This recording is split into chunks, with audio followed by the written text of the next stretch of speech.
We are live, Madam Chair. Thank you. Thank you very much. We'll wait just one more minute so that we start at 10 o'clock so folks can join us. And Madam Chair, all members of the committee are here except for Councilor Peeble-Courtney. She's tentative. Okay, thank you. Well, with that, I will call to order the Intergovernmental Relations Committee of the City of Albuquerque for February 15th. Thank you all for joining us on Saturday. I appreciate that our agenda is brief, but it gives us an opportunity to connect with our state lobbyists who have been at work for the City of Albuquerque. So we will start with our first item as an update from our lobbyist. And I'm not sure, Mr. Thompson or Mr. Park, who would like to go first. I'll go first, Madam Chair. Thank you. Good morning, everybody. I'm coming to you live from the Senate Finance Committee room where there's nobody here. So I feel very comfortable sitting in here. So, Madam Chair, we've had a few fire drills in the last few days, and my tip of the cap to everybody on the Albuquerque team. There were some questions on some reauthorizations. The chair of Senate Finance stood on the floor the other day of the New Mexico Senate and urged his colleagues not to sign any reauthorizations. There was a sheet that was floating around with potential reversions. And, you know, it was something that from a panic standpoint, I think it didn't really impact us like it impacted others because we were so well prepared with the status of all of our projects. So that was really cool. And that means our legislative supporters weren't stressed out. So that's why it was so good. They've kind of monkeyed with the dates a little bit, like the deadline for reauthorizations was the 13th. They extended it beyond that. And I think particularly as it relates to any reauthorizations that had to be signed off by the administration. So there's a fellow in the governor's office, Jesse Guillen, and then it goes over to Wesley Billingsley at DFA. So I think they've kind of bought a little more time just in case there's a disconnect there, which is to our advantage. And now the operative dates that really matter, and I would encourage everyone to really pay attention to, are like the 21st of February, so a week from yesterday, through the 24th, because those are the times when they're, at least the LFC thought that members would have their so-called sheets when they would make funding determinations. We've heard a number of people now throwing out the date, the 26th, which then also kind of extends that period. So it would make it like possible that folks would be making funding decisions sort of beginning on the 21st and then going probably all the way to the 26th. The longest I've ever seen it in my 30 years is about 48 hours. So I think that somewhere in between those two times is when folks will have a ton of questions. We'll be running around trying to make sure that people don't have, only one person helping on a project, so the money will be stranded, and trying to encourage folks to work on projects where we can properly fund them. So, and I'll stand for questions, Madam Chair, but I feel strongly like this is it's almost that time when we're going to have to perform at a high level. Thank you, Mr. Thompson. Are there any questions for Mr. Thompson? Mr. Thompson, I do want to ask, so you're indicating that the City of Albuquerque was sitting in a pretty strong position related to reauthorization questions, and that our spending actually put us in a position to not be at risk related to anyone choosing not to allow us to continue. Very, very much so, Madam Chair. And the list that was floating around, it only listed projects that have like 100% fund balance. Mm-hmm. And the one that stands out in my mind was like for firefight, for apparatus that would go on a truck. And those are the type of things where that's the last thing you do on these trucks. They take years to build these trucks. So even though it might look on its face like nothing has happened, they're actually right at that place where everything's going to happen. Great. So it's just wanting to make sure they're not making decisions without really knowing the whole story. And that's what we've been trying to make sure. And we feel like that has occurred for the city of Albuquerque. Okay, great. Thank you, Mr. Thompson. I appreciate all of the team members across the city staff and council services staff that work to make sure that we can demonstrate that. And I appreciate your work on that. If there are no other questions for Mr. Thompson, Mr. Park, do you have an update for us? Yes, I do, Madam Chair. Thank you, and good morning to everyone. Let me start by saying the legislature has this year done something a little bit unique and different in the sense that they made a concerted effort to front load both a behavioral health package and a crime package. If you've read your morning copy of the Albuquerque Journal, yesterday the Senate passed Senate Bills 1, 2, and 3, which I think the phrase that continues to be used are sweeping changes to the process and procedure for dealing with mental health, behavioral health, substance abuse, and drug addiction issues. There was a trust fund that at one point had $1 billion appropriation that has been stripped. They're going to work on a separate appropriation on that. But it really marks a new change and a new direction in the way that the legislature is going to have the state of New Mexico go towards addressing, what they think is one important part of the public safety aspect, which is mental health, behavioral health, and addiction. They're collaborating with the courts. They're relying heavily on the courts. There were lots and lots of meetings between stakeholders, the judiciary, excuse me, the governor's office. This is just a huge, huge piece of legislation. In addition, the flip side is that the House today will vote on their crime package. Madam Chair, I wrote those down, so I'm going to refer to my notes on these.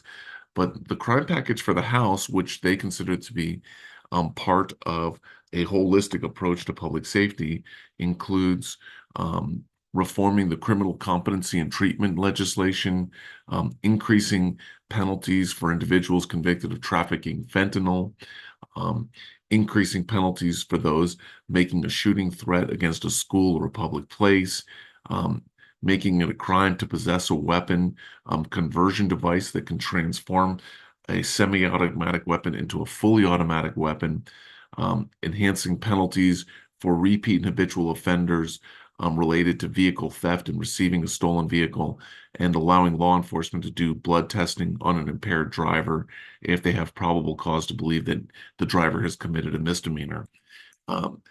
We have, and Madam Chair and members, I want to really give a lot of credit to the folks from the city, APD. I don't think Soch is on here, but Josh has really been quarterbacking us, Sochiel, Libby, and the entire APD team to be a part of these conversations and to really work on making sure that our voice is heard on both sides of the coin, the behavioral health, but also on the public safety crime aspect, to ensure that we have a comprehensive package and a voice in this package to ensure that we can help move the needle forward to protecting all New Mexicans. I want to be clear that this is not the end. The legislature has been very clear that these are going to be their first two initial rounds. Each is going to change. So now the House will consider the behavioral health, the Senate will consider the package. Those should move quickly, but there will be other issues regarding both behavioral health and public safety that will be considered.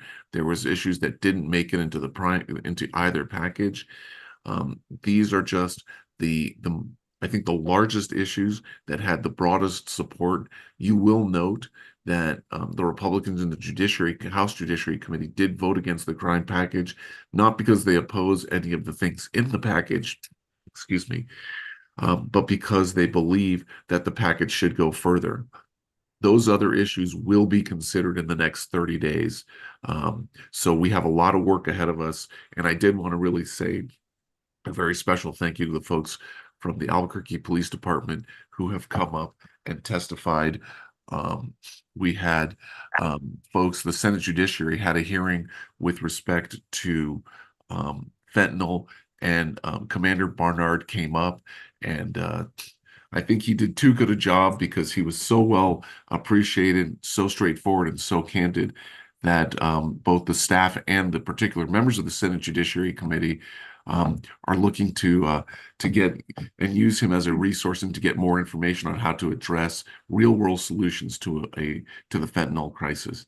I think I feel like I said a lot, so let me take a breath and see if anyone has any questions or if Josh or someone else would like to add anything.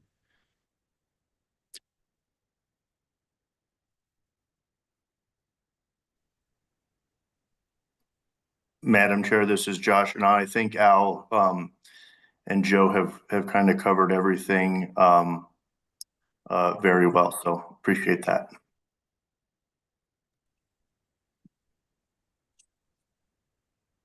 Thank you, Josh. I am, Mr. Anderson, for some reason, I'm having technical difficulty. Are you all able to hear me? Okay, Yes. thank you. Yes, ma'am. Now we can hear you. I'm having for some reason, mute did not want to change its mind. Thank you. Are there any questions for Mr. Park?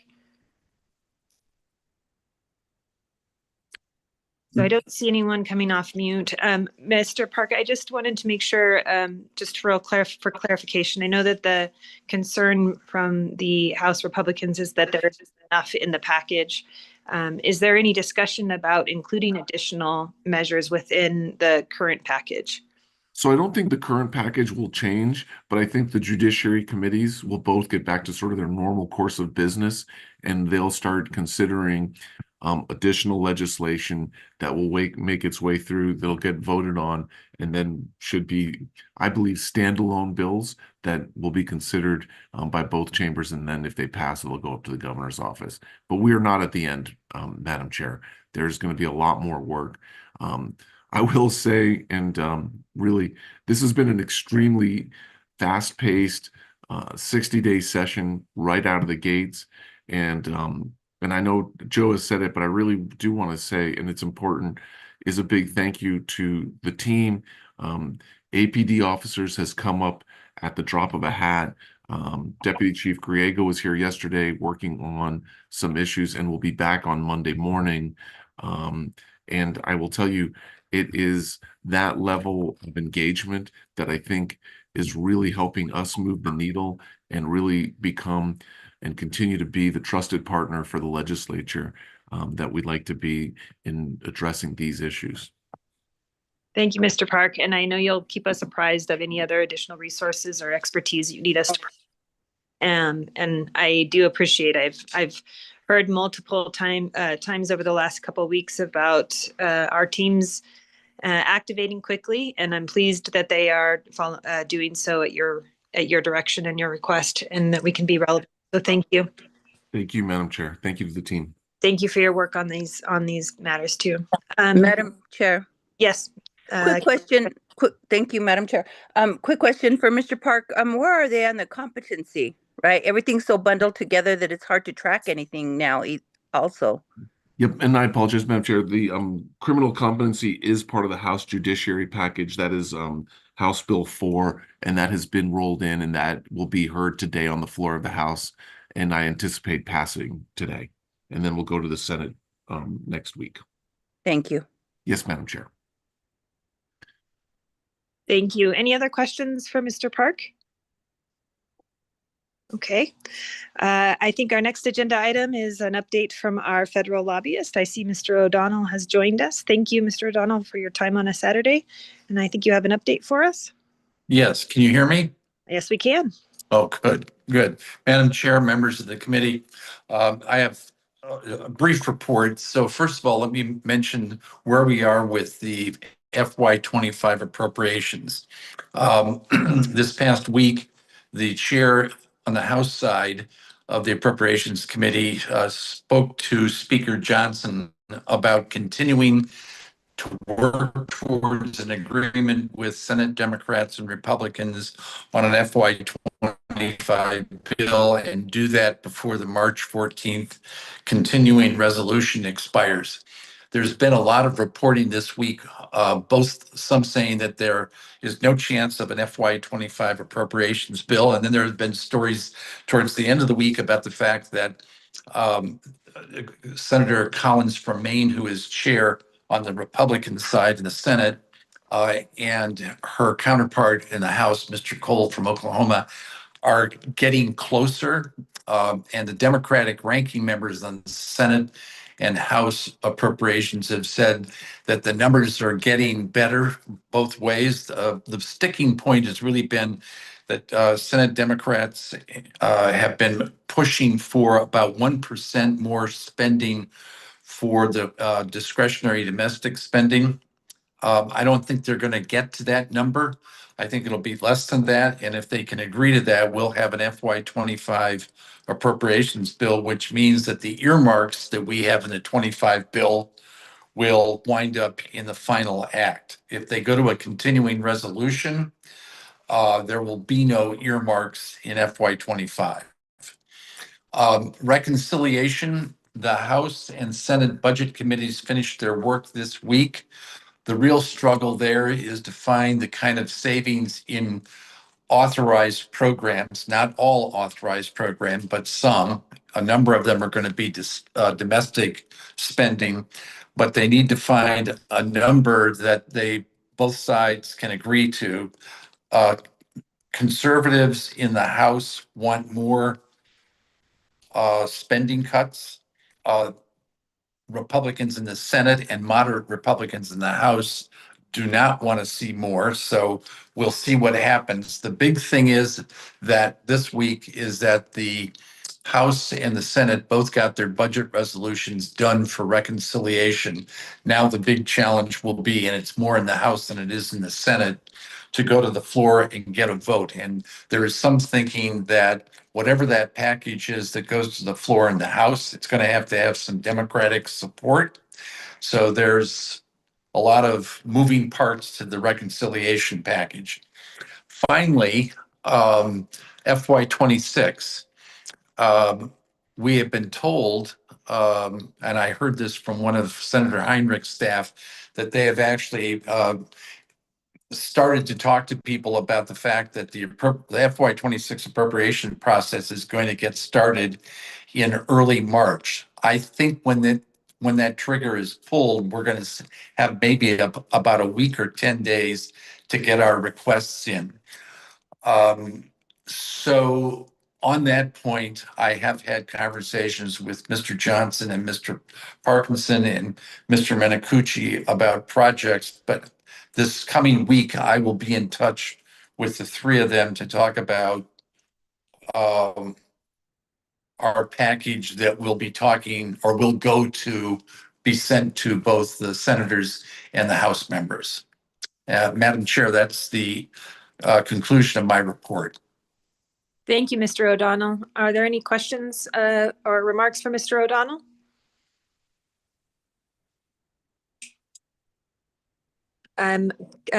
Councillor Peebles-Court. Thank you, Madam Chair. Mr. O'Donnell, I've just been getting a bunch of calls about HR 278, which is the Broadband Leadership Act. And I just wondered, I don't mean for you to answer right now, but if you could help me understand if this is something that the city should be concerned about. The concern seems to be around impact on our PEG channels. And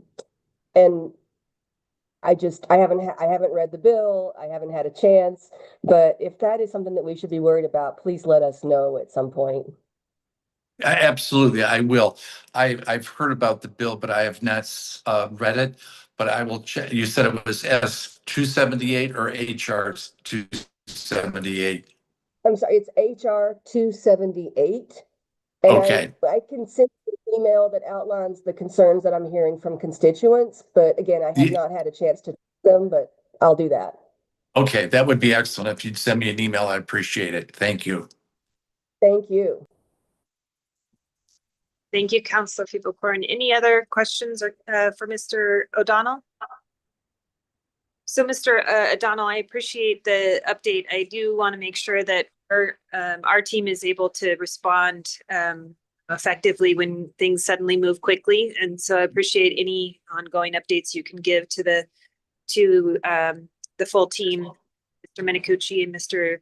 Parkinson and others are often in contact with you. So I just want to make sure that our team has the direct line, and I know you do that well. So thank you. Okay, thank you, Madam Chair.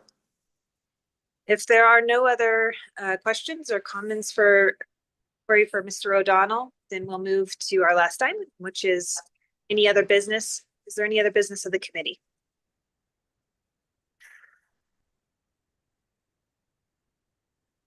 Well, I see that there are very young members of the committee.